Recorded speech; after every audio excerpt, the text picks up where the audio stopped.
Varicose veins కి సరైన చికిత్స కోసం సంప్రదించండి ఎవిస్ హాస్పిటల్.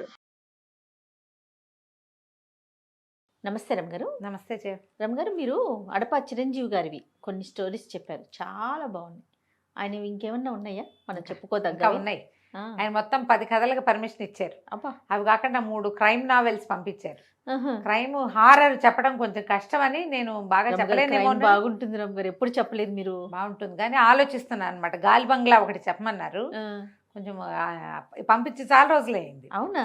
కానీ ఇంకా దాని మీద ధైర్యం లేదు. నేను అంత టెంపో మెయింటైన్ చేయగలనో లేదో అని నాకు డౌట్ అన్నమాట. స్టోరీలో మీరు దేనికి ఆలోచించక్కర్లా, ఏ రసమైనా పండించగలరు.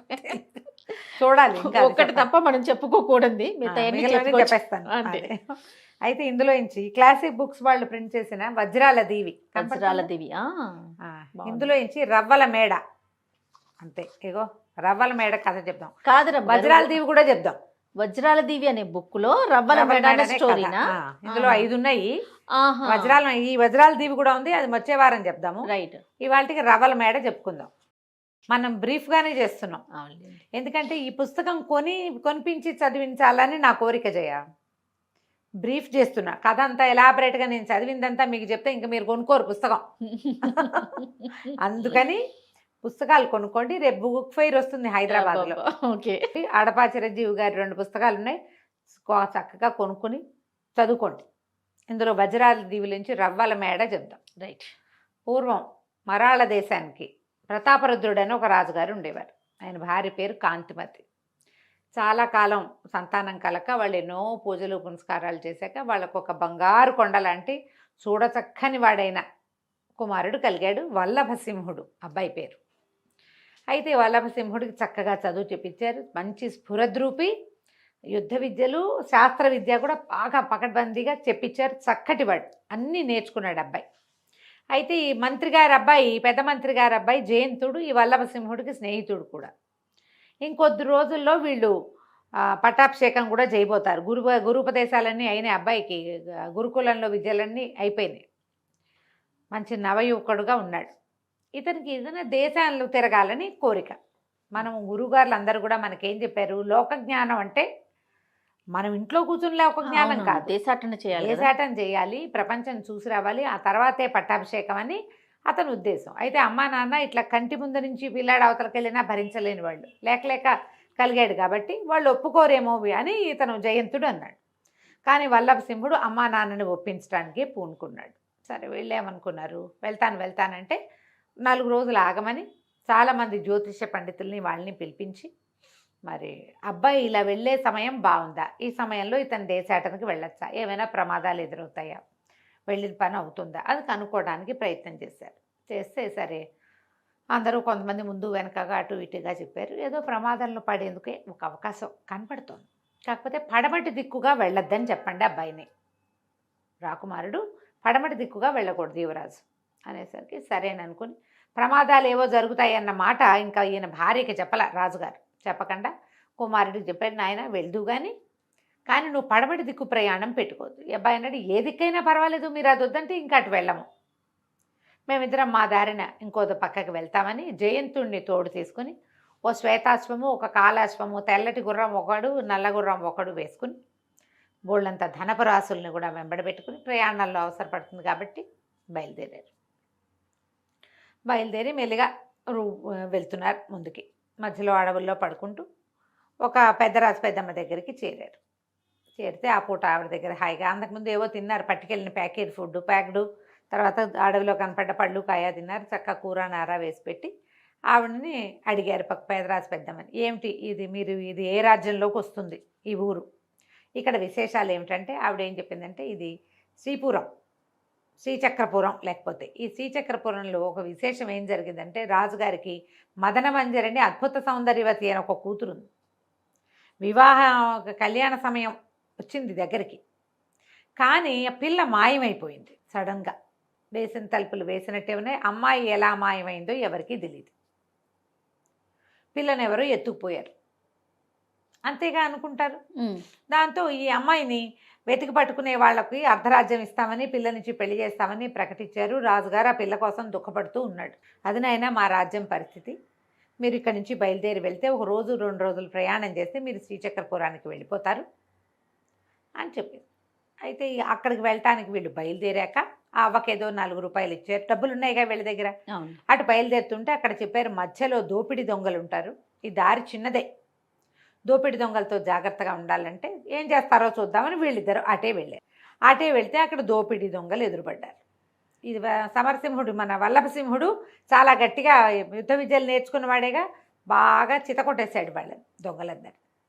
అప్పుడు ఏం చెప్పాడంటే, మీరు ఇంత హఠాకటాగా శుభ్రంగా ఉన్నారు, ఒళ్ళొంచి పని చేసుకోకూడదా, వ్యాపారం చేసుకోవచ్చునే, ఒళ్ళొంచి పని చేసుకోవచ్చు, ఇట్లా ఇతరుల సంపద కొల్లగొట్టడం పాపము, దీని వల్ల మీ ప్రాణాలు కూడా పోతాయి, చనిపోవాల్సిందే ఎప్పుడైనా, ఇదేంటి దుర్మరణం పాలవ్వాల్సిన అవసరం ఏముంది అని వీళ్ళని మీరు ఒట్టేయండి, ఇంకా వదిలిపెట్టమని బతిమలాడారు వాళ్ళు. సావచిత కొట్టేసేసరికి వదిలేస్తాను కానీ మీరు ఇంకా దొంగతనాలు చేయకూడదని వాళ్ళతోటి ఒట్టేయించాయి. మా తాలూకు మన నాయకుడి మీద ఒట్టేస్తున్నాం, మేము ఇంకా దొంగతనాలు చేయమన్నాడు. బూరయ్య ఒకడి పేరు, అప్పుడున్న ఆ దొంగల్లో ఉన్న నాయకుడి పేరు. వీళ్ళకి అసలు నాయకుడు ఒకడున్నాడు, సమరబాహు వాడి పేరు. మరి ఆ నాయకుడేడి అని అడిగితే, మా నాయకుడు మా రాజుగారి అమ్మాయిని వెతికి పట్టుకుని అమ్మాయిని పెళ్లి చేసుకుంటానని అమ్మాయిని వెతకడానికి పోయాడు, చాన్నాళ్ళు అయింది, ఇప్పటిదాకా రాలా, వాడు ఎక్కడికి పోయాడు. సరే మీకు ఎక్కడైనా కనపడితే మా నాయకుడి మీద ఒట్టేసి మేము దొంగతనాలు మానేసామని చెప్పండి, వాడు ఏదైనా దొంగతనం చేస్తే పుసుకుని పోతాడు, మరి వాడి మీద కదా ఒట్టేశారు అని చెప్పి ఈ దొంగల ముఠా అంతా చేసి దొంగతనం చేసిన డబ్బులని చుట్టుపక్కల ఊళ్ళల్లో పంచిపెట్టేసి వ్యాపారం చేసుకోవడానికి పోయారు. వీళ్ళు ఇక్కడ నిజానికి దొంగల దగ్గర తగిలితే గట్టి దెబ్బలే తగలాల్సింది రాజకుమారుడికి ఫ్రెండ్కి, కానీ తగలలేదు. వీళ్ళు శ్రీచక్రపురంలో ప్రవేశించారు. ప్రవేశిస్తే రాజభట్లు రాజుగారు రమ్మంటున్నారని తీసుకుపోయారు. ఆ ఊళ్ళోకి వచ్చిన ప్రతి కొత్త మనిషిని రాజుగారి దగ్గరికి తీసుకెళ్తారు. వీళ్ళు రాజకుమారుడు లెక్క కనపడుతున్నాడు టీవీగా, రెండోవాడు కొంచెం చబ్బిగా ఉన్నాడు, తెలివిగా ఉన్నాడు. సో వీళ్ళు ఏ రాజ్యం నుంచో వచ్చారనుకుని రాజుగారి దగ్గర తీసుకెళ్తే ఆయన చెప్పాడు, మా అమ్మాయిని ఎవరో ఎత్తుకుపోయారు, పరదేశులు ఎవరొచ్చినా ఈ పిల్లని ఎక్కడైనా చూసారేమో అని అమ్మాయి ఫోటో చూపించి కనుక్కుంటున్నాము, ఒకవేళ అమ్మాయి గనక ఎవరైనా చూస్తే ఆ పిల్లని ఏమైనా దక్కించుకునేందుకు అవకాశం ఉంటుందని ఆయన చాలా దుఃఖపడ్డాడు. వీళ్ళకి చక్కగా ఉంచి భోజనాలు అవి పెట్టాడు. మా పిల్లని చూపించండి, వెతకండి మీరు కూడా అని ఫోటో చూపిస్తే ఆశ్చర్యపోయారు. మహాద్భుత సౌందర్యవతి అమ్మాయి. అయితే అంతా వెతికారు. ఇంట్లో ఆ అమ్మాయి పడుకున్న గదిలోంచి మాయమైపోయింది. ఓహో. ఆ గదంతా వెతికితే ఏమీ ఆనవాళ్ళు లేవు. ఎవరో ఎత్తుకుపోతే ఏదో అవుతుంది కదా, అక్కడ ఏం లేవు. ఈ గదిలోంచి బయటకు వెళ్ళడానికి వీళ్ళకి ఊరి బయటికి వెళ్ళిపోవడానికి ఒక సొరంగ మార్గం ఉంది, రహస్య మార్గం. రహస్య మార్గాలు ఏమైనా ఉన్నాయా అని అడిగాడు. ఉన్నాయన్నాడు రాజుగారు. ఆ మార్గంలో ఏమైనా గుర్తులు కనపడతాయేమో వెతకండి అంటే ఏమీ దొరకలేదు. అయితే మంచం పక్కన ఒక చిన్న దంత పెట్టు, ఆ పెట్టు ఊరికే తెరిచి చూస్తే అందులో బంగారు మువ్వల పట్టీలు ఉన్నాయి. ఈ పట్టీలు మా అమ్మాయికి చాలా ప్రీతిపాత్రమైనవని చెప్పాడు ఆయన. సరే ఈ పట్టీలు ఇవ్వండి, మీ అమ్మాయిని నేను వెతికి పెడతాను అని చెప్పి ఒక చిన్న నకలు, అమ్మాయి ఫోటో ఉందిగా అక్కడ, రాసి ఇవ్వమంటే ఒక చిన్న ఉత్తరంలాగా మడిచి ఉండేలాంటి కాగితం మీద 2 రోజులు ఉండండి, చిత్రకారుని పిలిపించి నకలు వేయిస్తానని ఫోటో చక్కగా వేయించి ఇచ్చారు. ఆ ఫోటో ఆ అమ్మాయి మువ్వల పట్టీలున్న అదంతా పుచ్చుకొని వీళ్ళు మళ్ళీ బయలుదేరారు. ఈసారి అనంతగిరి అనే ఒక రాజ్యంలోకి వెళ్ళారు. ఆ ఊళ్ళోకి వెళ్ళారు, సిటీలోకి వెళ్ళేసరికి రాజభట్లు పట్టేశారు. రాజుగారి దగ్గర చూడాల్సిందని బలవంతంగా ఈడ్చుకొచ్చారు. రాజుగారు ముద్దుగా మాట్లాడాడు. ఇదేమిటి అని ఆశ్చర్యపోయారు వీళ్ళు. ఆశ్చర్యపోతే ఆయన ఏమన్నాడంటే, రమ్మంటే రావట్లేదని ఇలా బలవంతం చేయాల్సి వచ్చింది. ఆయన 4 మాసాల క్రితం మా అబ్బాయి సూర్యవర్మ దేశాటన చేస్తానని వెళ్ళాడు, రాలా. ఏదో వాడు పెద్ద దేశం కాదు, పక్క దేశానికి వాడు వెళ్ళింది. అతని తాలూకు ఏ ఖబరు లేదు. అతనితో వెళ్ళిన వాళ్ళు ఎవ్వరూ మాకు వెనక్కి రాలేదు. మా అబ్బాయి ఎక్కడున్నాడో తెలియటం లేదు. ఈ అబ్బాయిని ఎక్కడైనా చూసారా అని ఒక ఫోటో చూపించారు వాళ్ళు కూడా. ఆ అబ్బాయిది కూడా చిన్న పటం గీయించుకున్నారు, గుర్తుపట్టడానికి వీలుగా గీయించుకొని బయలుదేరారు. ఈ బయలుదేరితే వీళ్ళకి ఏం డౌటు, ఇప్పుడు రాజకుమార్తె మదనమంజరి తనంతట తనే వెళ్ళిందేమోనన్న అనుమానం ఉంది వల్లభసింహుడికి. ఈ అబ్బాయి మగపిల్లవాడు కదా, ఆడపిల్లలు వెళ్ళటం వేరు, మగపిల్లలు వెళ్ళటం వేరు, ఆ కాలమే వేరు. సరే అదేమిటో తెలుసుకోవాలంటే ప్రయాణం చేయాలి, ముందుకి ప్రయాణం చేసి వెళ్తే కానీ మనకి ఏమీ తెలీదు. వీళ్ళు ప్రతి చోట ఎక్కడ ఆగినా ఈ అబ్బాయిని కానీ ఈ అమ్మాయిని కానీ చూసారా అని అడుగుతూనే ఉన్నారు. ఆ అమ్మాయిని చూసిన వాళ్ళు ఎవ్వరూ లేరు, ఈ అబ్బాయిని చూసిన వాళ్ళు ఉన్నారు. ఆ మధ్య ఇటు వచ్చాడు ఈ అబ్బాయి అని చెప్తున్నారు. ఇప్పుడు అమ్మాయిని ఎవరైనా మాయం చేసి ఉండాలి, లేదా ఆ అమ్మాయి ఏదైనా వేషం మార్చుకుని ఉండొచ్చు. ఓహో.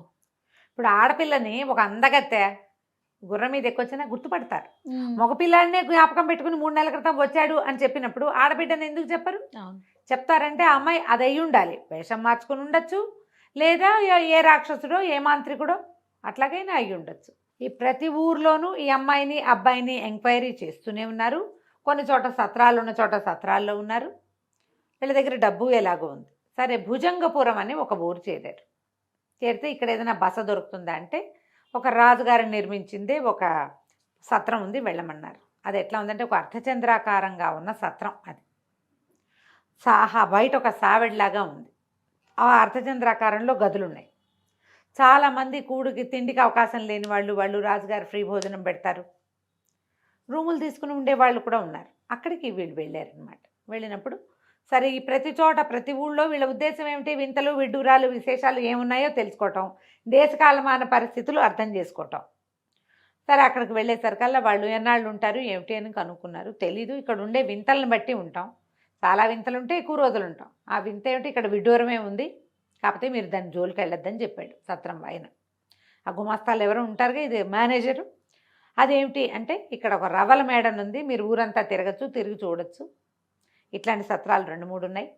చాలామంది పెద్దవాళ్ళు సత్రాలు ఆశ్రయించుకుని ఉంటారు. రవ్వల మేడ అని ఉంటుంది, దాని జోలికి వెళ్ళకండి అని చెప్పారు. మరి వెళ్ళొద్దు అంటే వెళ్ళాలి వీళ్ళు. సరే, ఏం చేశారు వీళ్ళు? ఇక్కడ భోజనం చేసి కాస్త విశ్రాంతి తీసుకుని ఊరు తిరగడానికి గుర్రాల మీద బయలుదేరారు. అక్కడ ఒక పెద్ద బ్రహ్మాండమైన కోట. ఇది కోట మేడ అని ఆశ్చర్యపోయారు. రాజుగారిది కాదు, రాజకోట వేరే ఉంది. దీని పేరు రవ్వల మేడ. దాని బయట రాయబడి ఉంది. సుబుద్ధి అనే ఒక మంత్రి గారు రాశారు. చిత్రలేఖ అనేటువంటి ఈ రవ్వల మేడకు అధిపతి అయిన ఒకానొక సౌందర్యవతి, ఆమెని ఎవరైనా జయించవచ్చు. ఏదైనా ప్రయత్నం, ప్రతి రోజు పోటీలు జరుగుతాయి అక్కడ. ఎవరైతే పోటీలో గెలుపొందుతారో వారిని ఆమె వివాహం చేసుకుంటుంది. సాహసవంతులు ఎవరైనా రావచ్చు. ఓడిన వాడు దాసుడుగా ఇక్కడే ఉండిపోవాలి. ఓకే. బయట గోడ మీద కొన్ని ఫోటోలు వేళ్లాడగట్టి ఉన్నాయి. కొంతమంది పేర్లు కూడా ఉన్నాయి. వీళ్ళు అప్పుడు చూశారు. అందులో ఒకడు సూర్యవర్మ, అనంతగిరి యువరాజు. ఇంకొకడు దొంగల నాయకుడైన సమరబాహు, వాడు కూడా అక్కడే ఉన్నాడు. ఇంకా కొన్ని పేర్లు ఉన్నాయి, ఓ 10 మంది పేర్లు, వాళ్ళ ఫోటోలు. వీళ్ళు సూర్యవర్మని గుర్తుపట్టారు, ఈ అబ్బాయిని, ఈ సమరబాహుని గుర్తుపట్టారు.